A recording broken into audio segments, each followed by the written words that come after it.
This is the brand new Amida S20 Pro. It's the big brother to the Amida S20 Lite, and it comes with an upgraded 4K camera, 2 batteries that'll give you a total of 50 minutes of flight time, GPS positioning, a max 300-meter FPV range, and comes with absolutely everything you need to get up and running. Let's check it out. All right, let's see what we got here.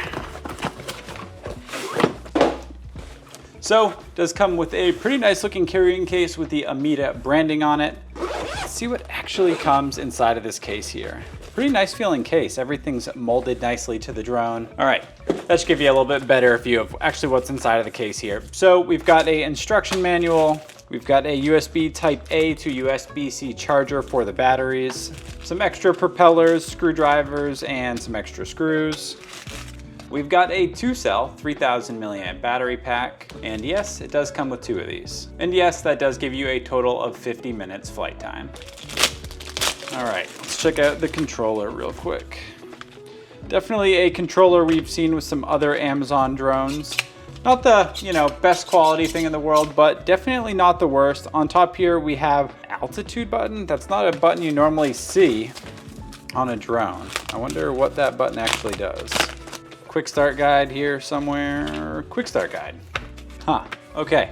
I flipped through the manual and I can't figure it out. We have a power button. We have what I believe is a GPS positioning button, like a option to calibrate your GPS. Automatic takeoff and landing button here on the left-hand side. We have 3 position speed switch here in the middle. Actually, wait, it looked like it was 3 position, but it's just 2.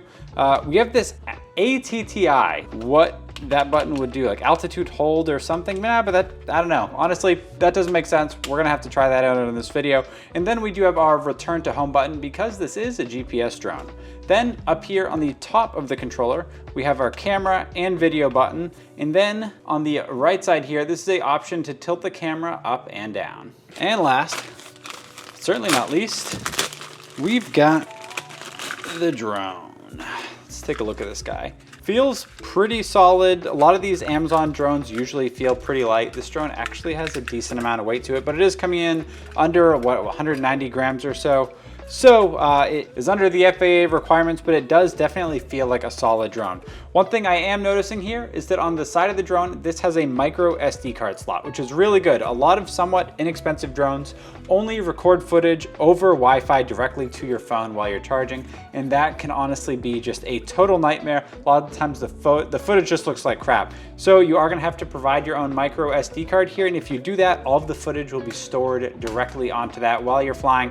Much better quality, especially being 4K. That would be pretty hard to send over Wi-Fi. So here's the camera here. It is a 4K f2.2 sensor. Honestly looks pretty great. Amida branding here on the drone arms. Power button here on top. Oh, interesting. Okay, so these batteries don't have the USB-C port built into them for charging. So what you do is you insert these into the drone and then you plug the USB-C cable here and at the bottom of the drone. I didn't see this on the controller. It has these little knobs here that you can flip down. Makes it a little bit bigger and a little bit more substantial. Just wonder, is this AA or AAA? Kind of looks like AAA batteries you're gonna need for the controller, but let's take a quick look. And it is 3 AAA batteries. These are not included, so this is another thing along with the SD card that you're gonna have to purchase to use this drone. You know me though, I'm a big fan of these Amazon rechargeable ones. There's gonna be a link to these batteries and the drone in the description down below. All right, and the final thing here is that you're going to need the app in order to fly this drone around. There's a QR code on the side of the box and in the instruction manual to download it. In case for some reason the QR code is not working for you, the app is just called Amida Drone. It says that the age of the app is 17 years old. Not sure how that's possible.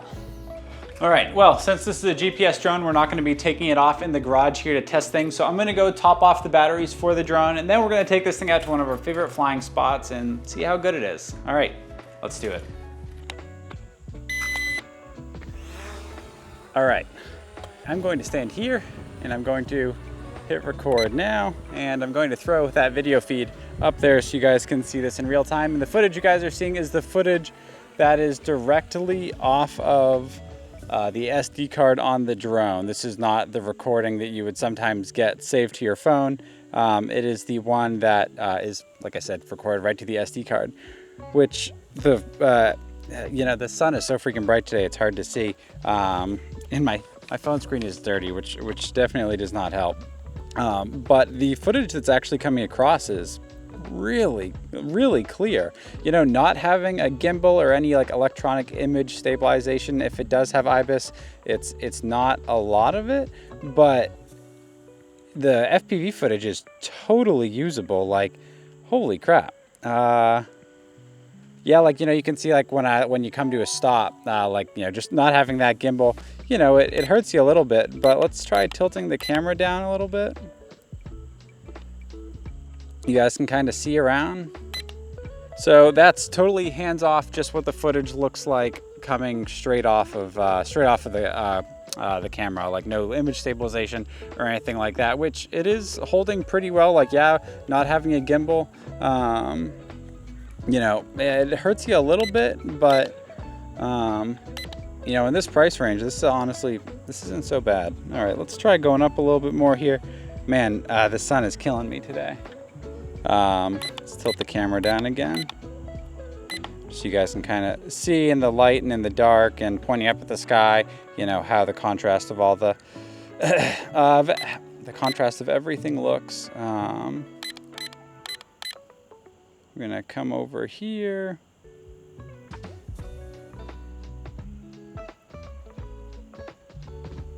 Whoop.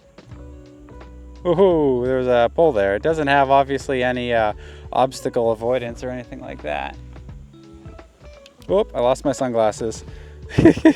Oh, this video is not going too well. But the drone's performing pretty good. All right, my camera just overheated. Hopefully we can keep going with it. But what was I gonna say? Oh, I started screen recording again so that I could show you guys. It does have a couple different options here. It has like this, please set the orbit radius. So let's go back a little bit. And then we'll go back into that menu and do the circle fly. Oops, circle fly. Why does it keep, do I have to touch it instead of? Okay, screw it, we're just gonna try it. Circle fly, confirm. So it's going up. And it is flying itself 100% on its own right now. Wow, it's actually really smooth when it does it by itself. All right, I apologize. My GoPro keeps overheating on me, so we might lose that footage for a little bit. But I guess that's not super important. You guys probably more just care about how the footage looks coming off of the drone, which we've been recording for about 4.5 minutes here, and the battery still looks like it's about 75%. So we're gonna cancel that. But as you guys saw by the screen recording here, you know, it has a waypoint mode, a circle fly mode, which we tested, the GPS mode, which basically uses the GPS on your phone to follow you, and then you have VR mode, which basically puts a split down the middle of your screen and makes it so that you could put your headset into a pair of goggles. And then you also have the gesture control mode. I have always found on pretty much every drone that those things never really work the way they should. It's possible with the Amida drone they do, but I usually don't test those things because most people just care about, you know, like the circle mode, that's kind of useful, but really they just want to know, like, can I fly it and look at the screen? But nonetheless, this is what the footage looks like, and I know this is what most of you guys are going to be caring about. It's just, you know, what's it look like when it's coming across on your phone? How does the footage look after the fact? The smart features, most people don't really care about for the most part. I've never had a single comment talking about them. People only ever talk about, you know, how good the video transmission signal is and whether or not it has a gimbal or not. So this is exactly what it looks like. But guys, that's it for this video. If you guys want to pick up this drone, there's going to be a link in the description down below. But that's it, guys. I love you. I'll see you in the next video. Peace.